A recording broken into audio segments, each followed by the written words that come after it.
The U.S. Air Force and Navy on Wednesday morning conducted a test launch of an unarmed Minuteman III intercontinental ballistic missile in California using an airborne control center. The weapon, which contained a test re-entry vehicle, was controlled from an airborne launch control system in a Navy E-6B Mercury aircraft, the Air Force said in a statement. Airmen from the 625th Strategic Operations Squadron from Offutt Air Force Base in Nebraska and Navy aircrew were aboard the E-6. Airmen from the 341st Missile Wing at Malmstrom Air Force Base in Montana also served on the task force supporting the test launch, which took place at Vandenberg Space Force Base in California. The Air Force said the Minuteman's re-entry vehicle traveled about 4,200 miles to the Kwajalein Atoll in the Marshall Islands.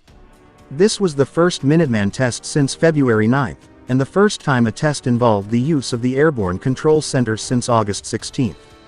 The Air Force regularly conducts unarmed ICBM tests to ensure the missiles are functioning properly, and the service said this test was not in response to current world events.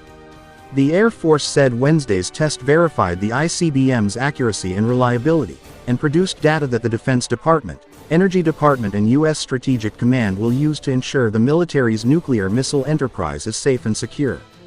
The Navy now has 16 E-6s that carry out the Navy's TACAMO, or Take Charge and Move Out, mission, which allows top U.S. leaders, including the President, to control nuclear forces such as nuclear-armed submarines. But the E-6 fleet is aging, and the Navy says it must replace the aircraft with a new type.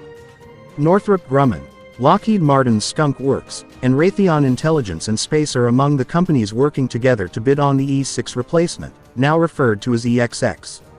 Northrop Grumman officials told reporters at the Navy League's Sea Air Space Conference on April 3 that the Navy wants the EXX to be a modified C-130J-30 Super Hercules, which has an extra 15 feet in its fuselage.